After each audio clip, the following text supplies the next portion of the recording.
ലൈംഗിക പീഡന ആരോപണങ്ങളിൽ പ്രതിസ്ഥാനത്തുള്ള സ്വന്തം നേതാക്കളെ സംരക്ഷിക്കാൻ ശ്രമിക്കുകയും അതേസമയം പ്രതിപക്ഷത്തെ നേതാക്കൾക്കെതിരെ സമാനമായ ആരോപണങ്ങൾ ഉയരുമ്പോൾ അവരെ ശക്തമായി ആക്രമിക്കുകയും ചെയ്യുന്ന CPM-ന്റെ ഇരട്ടത്താപ്പിനെ കുറിച്ചാണ് നമ്മൾ ഇന്ന് സംസാരിക്കുന്നത്.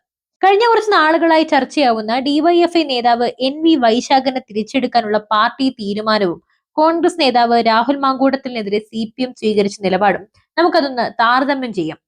CPM-ന്റെയും യുവജന സംഘടനകളുടെയും സൈബർ ഇടങ്ങളിലെ പോരാളികളുടെയും ഫേസ്ബുക്ക് പോസ്റ്റുകൾ കുറച്ച് നാളുകളായി ഒരു വ്യക്തിയെ ചുറ്റിപ്പറ്റിയാണ്. അത് മറ്റാരുമല്ല, യൂത്ത് കോൺഗ്രസ് നേതാവ് രാഹുൽ മാങ്കൂട്ടത്തിലാണ്. അദ്ദേഹത്തിനെതിരെ ലൈംഗിക പീഡന ആരോപണം ഉയർന്നപ്പോ CPM-ഉം യുവജന സംഘടനകളും ഒരുമിച്ച് നിന്ന് അദ്ദേഹത്തെ കടന്നാക്രമിച്ചു. സദാചാര പോലീസിന്റെ വേഷമണിഞ്ഞ് അവർ രാഹുലിനെതിരെ ആഞ്ഞടിച്ചു. അദ്ദേഹത്തിന്റെ രാഷ്ട്രീയ ഭാവി തകർക്കാൻ കഴിയുന്ന എല്ലാ അടവുകളും അവർ പയറ്റി. രാഹുൽ മാങ്കൂട്ടത്തിൽ MLA സ്ഥാനം രാജിവെക്കണം, അദ്ദേഹത്തെ നിയമസഭയിലേക്ക് അടുപ്പിക്കരുത് എന്നൊക്കെയുള്ള മുറവിളികൾ ഉയർന്നു. പൊതുസമൂഹത്തിന് മുന്നിൽ രാഹുൽ ഒരു കുറ്റവാളിയാണെന്ന് വരുത്തി തീർക്കാൻ അവർ ആഞ്ഞു ശ്രമിച്ചു. എന്നാൽ ഇതേ CPM-ന് സ്വന്തം നേതാക്കളുടെ കാര്യത്തിൽ മറ്റൊരു നിലപാടാണുള്ളത്. ഏതാനും നാളുകൾക്ക് മുമ്പ് ലൈംഗിക പീഡന ആരോപണം നേരിട്ട DYFI മുൻ ജില്ലാ നേതാവ് NV വൈശാഖനെ പാർട്ടിയിലേക്ക് തിരിച്ചെടുക്കാൻ CPM ജില്ലാ നേതൃത്വം തീരുമാനമെടുത്തിരിക്കുന്നു. പാർട്ടി ചാനൽ ചർച്ചകളിൽ സജീവമായിരുന്ന വൈശാഖനെ വനിതാ നേതാവിന്റെ പരാതിയെ തുടർന്ന് പാർട്ടി ജില്ലാ കമ്മിറ്റിയിൽ നിന്നും ബ്രാഞ്ച് കമ്മിറ്റിയിലേക്ക് തരം താഴ്ത്തിയിരുന്നു. എല്ലാ പാർട്ടി ചുമതലകളിൽ നിന്നും അദ്ദേഹത്തെ ഒഴിവാക്കി.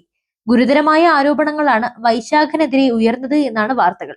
പക്ഷെ ഇപ്പോൾ വൈശാഖനെ ഏരിയ കമ്മിറ്റിയിലേക്ക് തിരിച്ചെടുക്കാനുള്ള നീക്കങ്ങൾ നടക്കുകയാണ്. ഒരു വർഷത്തെ അച്ചടക്ക നടപടി എന്ന ലളിതമായ വിശദീകരണമാണ് പാർട്ടി നൽകുന്നത്. ഇതൊരു സാധാരണ നടപടിയല്ല. കാരണം ഒരു ആരോപണത്തിന്റെ പേരിൽ ഒരു നേതാവിനെ പൊതുസമൂഹത്തിന് മുന്നിൽ വിചാരണ ചെയ്യാൻ ശ്രമിച്ച പാർട്ടി സമാനമായ മറ്റൊരു കേസിൽ സ്വന്തം നേതാവിന് സംരക്ഷണം ഒരുക്കുന്നു. ഇത് രാഷ്ട്രീയമായ ഇരട്ടത്താപ്പാണ്. ഇത് CPM-ന്റെ ധാർമ്മികതയില്ലാത്ത നിലപാടുകളെയാണ് തുറന്നു കാണിക്കുന്നത്.